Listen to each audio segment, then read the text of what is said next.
लेकिन ये सबक भी है कहीं ना कहीं कि जो जरायम का, जो अपराध का, जो अपना जो खात्मे का जो परिणाम है वो ये होता है, इस तरीके से होता है। तो कुछ उसी तरीके से असद के सुपुर्द खाक करने की जो प्रक्रिया है उसके लिए तैयारियां की जा रही हैं। लगभग कितने बजे शव को सौंपा जाएगा प्रयागराज पुलिस को, इस बारे में कुछ जानकारी अभी तक मिल पाई है ब्रजेश जी? देखिए, अभी तक झांसी पुलिस और प्रयागराज पुलिस के बीच में कम्युनिकेशन हो रहा था, क्योंकि पहले यह था कि शायद प्रयागराज की पुलिस जाए और असद के शव को वहां से हैंडओवर करके लेकर के आए और उसके बाद यहां उनके परिजनों को शव सौंपे। लेकिन अब ये जानकारी आई है कि प्रयागराज पुलिस झांसी पुलिस के साथ संपर्क में है और ये माना जा रहा है कि शायद झांसी पुलिस की एक टीम जो है असद और गुलाम के जो है जो शव को लेकर के प्रयागराज आएगी और उसके बाद उनके परिजनों, पहले प्रयागराज पुलिस को हैंडओवर करेगी, उसके बाद प्रयागराज पुलिस जो है उनके परिजनों को हैंडओवर करेगी। तो अभी तक की जो जानकारी है उसके मुताबिक झांसी से जो है असद और गुलाम का शव अभी निकला नहीं है। ऐसे में जाहिर सी बात है देर हो सकती है और देर शाम उनके शव को सुपुर्द खाक किया जा सकता है। गुलाम की बात आपने कही, लेकिन गुलाम का जो परिवार है उसने शव लेने से सीधे तौर पर इनकार कर दिया है।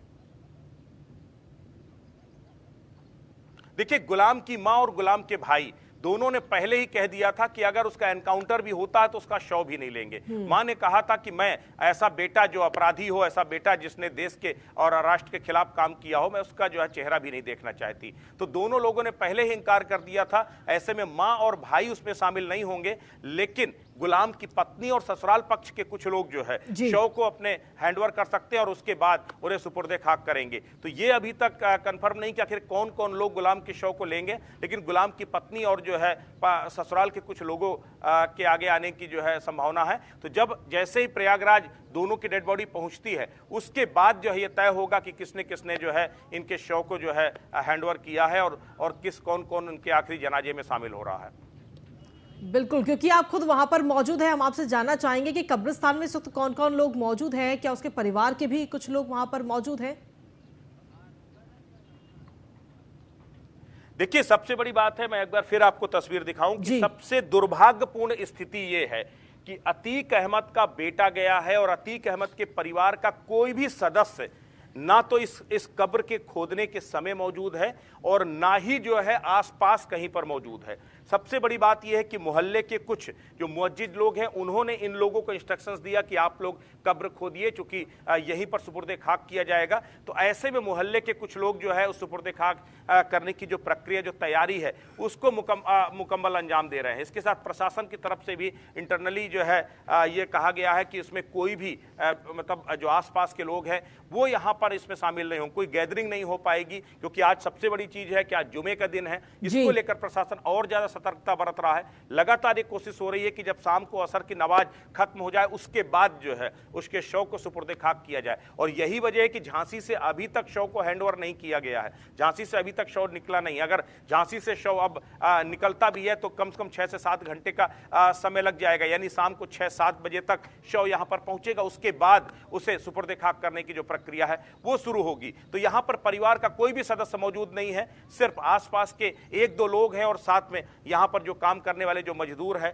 वो जो है शव को खोदने का काम कर रहे हैं। तो अभी तक यहां पर परिवार का कोई भी नहीं आया और परिवार में अब कोई बचा भी नहीं है, क्योंकि शाइस्ता परवीन ऑलरेडी लापता है, जो है गायब है, जो है पुलिस से बचती हुई घूम रही है। जो 2 बेटे हैं जो है वो एक लखनऊ और एक जो है नैनी जेल में बंद है, बाकी 2 बेटे बाल सुधार गृह में है जो है, और असद अब इस दुनिया में नहीं है। तो परिवार का कोई नहीं है। अशरफ के परिवार से भी कोई यहाँ पर नहीं है, क्योंकि अशरफ का पूरा परिवार भी अब वांटेड हो चुका है। बहन जो नूरी थी वो भी वांटेड हो चुकी। तो कुल मिलाकर के ऐसा कोई अतीक के परिवार का नहीं बचा है जो खुल करके सामने आ सके और जो है इन शवों को अंतिम संस्कार कर सके या फिर सुपुर्द खाक करने की जो प्रक्रिया उसे पूरा कर सके। यही वजह कि ससुराल पक्ष यानी नाना और मौसा वो अब शव को हैंडओवर करेंगे। चलिए ठीक है ब्रजेश जी, आप लगातार वहां पर बने रहिए, आगे भी आपसे अपडेट्स और जानकारियां लेंगे। और इसी के साथ चलिए खबरों में आगे बढ़ते हैं। असद और गुलाम के एनकाउंटर के मामले में अब पुलिस उपाधीक्षक नवेंदु कुमार ने एफआईआर दर्ज कराई है। धारा 307 के तहत ये एफआईआर दर्ज कराई गई और पूरे घटनाक्रम की इस एफआईआर में जानकारी भी दी गई। वो एफआईआर भी आपको दिखाएंगे। इस एफआईआर में पूरा बताया गया है कि कैसे कैसे कब किसको जानकारी मिली थी असद और उसके साथी गुलाम के बारे में, कैसे पुलिस वहां पर पहुंचती है, क्या परिस्थितियां बनती हैं, उन तमाम चीजों को लेकर के पूरी जानकारी इस एफआईआर के अंदर दी गई है, जिसको लेकर के लगातार सवाल कहीं ना कहीं उठाए जा रहे थे कि पूरी जानकारी दी जाए इस एनकाउंटर को लेकर के। संजय सिंह की तरफ से आम आदमी पार्टी के राज्यसभा सांसद संजय सिंह ने भी सवाल उठाए थे कि पुलिस को पूरी जानकारी देनी चाहिए। तो शायद अब ये जानकारी एफआईआर में कहीं ना कहीं आ चुकी है। जो पूरी घटनाक्रम रहा, जो पूरी परिस्थितियां वहां पर बनी, कैसे गोली चलाई, किन हालातों पर गोली चलाने को मजबूर हुए पुलिसकर्मी, ये पूरी जानकारी इस एफआईआर के अंदर दी गई है।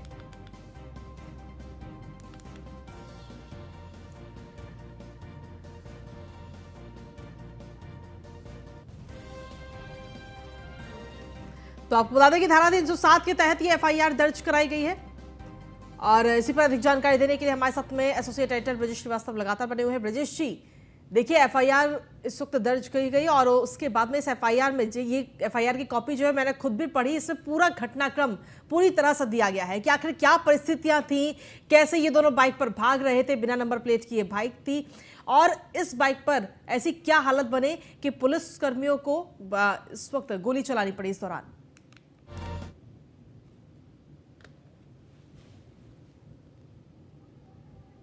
रक्षार्थ पुलिस ने गोली चलाई, ये सीधा उसका लबोलबाब है। सबसे बड़ी बात यह है कि जिस तरीके से असद और गुलाम दोनों एक बगैर नंबर की मोटरसाइकिल में जो है परीक्षा की तरफ से आगे बढ़ रहे थे, बड़ा गांव की तरफ जो है, उस वक्त एसटीएफ की टीम चूंकि पहले से लोकेट कर चुकी थी और उन्होंने जैसे उन्हें घेरने की कोशिश की, उसके बाद उन्होंने अटैक किया। अटैक करने के बाद एसटीएफ के किस किस जो है जवान ने गोली चलाई, किसने कितनी गोली चलाई, किस तरीके से वो हुई, ये वो सारी चीजें जो है उस एफआईआर में तफसील से बताया गया है। दरअसल एक प्रक्रिया भी है। अगर आपने कोई एनकाउंटर हुआ है, किन परिस्थितियों में एनकाउंटर हुआ है, क्योंकि अब ये जुडिशियल इंक्वायरी पर भी जाएगा, अब ये जो है इसको लेकर के तमाम सवाल भी खड़े हो रहे हैं, तो ये वो तमाम चीजें हैं। तो इसको लेकर नवेंदु कुमार ने पूरी ब्रीफ एक एफआईआर दर्ज कराई है। मैं आपको थोड़ा सा एक तस्वीर दिखाऊं। कुछ पुलिसकर्मी भी यहां पर पहुंचे हुए हैं, चूंकि यहीं पर असद का जो है अंतिम जनाजा आएगा और जो है अब पुलिसकर्मी भी यहां पर पहुंचे हुए, यानी कि ऑफिशियली इंस्ट्रक्शंस जो है उनको मिले हैं कि चूंकि असद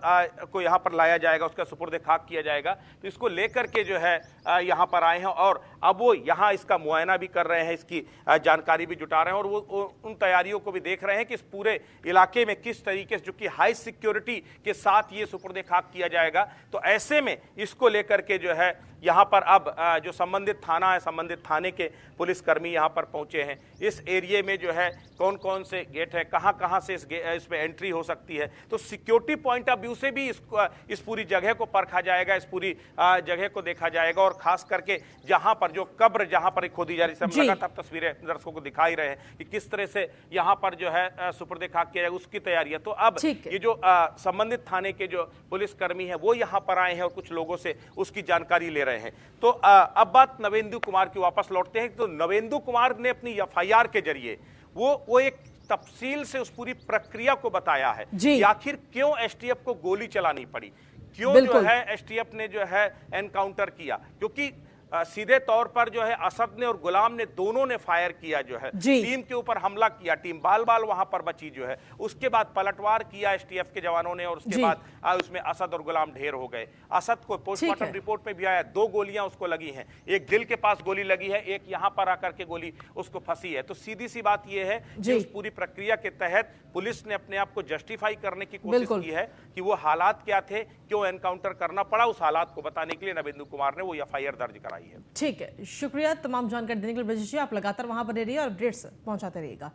इसी के साथ चलिए खबरों में आगे बढ़ेंगे। अतीक की पत्नी शाइस्ता के सरेंडर करने की सूचना इस वक्त मिल रही है और उसको लेकर पुलिस प्रशासन भी अलर्ट है। प्रयागराज, चित्रकूट, फतेहपुर समेत कई जिलों की पुलिस को इस वक्त अलर्ट किया गया है, जहां शाइस्ता की गिरफ्तारी को लेकर के पुलिस की टीमें लगातार दबिश भी दे रही हैं। तो ये बड़ी खबर आप तक पहुंचा रहे हैं। कल जब असद का एनकाउंटर किया गया तो उसके बाद से ये भी खबर कहीं ना कहीं निकलकर सामने आ रही है कि शाइस्ता परवीन, अतीक की पत्नी शाइस्ता परवीन कहीं ना कहीं सरेंडर कर सकती हैं। और जैसे ये खबर सामने आई तो पुलिस प्रशासन भी अलर्ट हो गया। इसको लेकर के प्रयागराज, चित्रकूट, फतेहपुर समेत कई जिलों की पुलिस को अलर्ट किया गया है। हालांकि शाइस्ता की गिरफ्तारी को लेकर के पुलिस की टीमें भी लगातार दबिश दे रही हैं।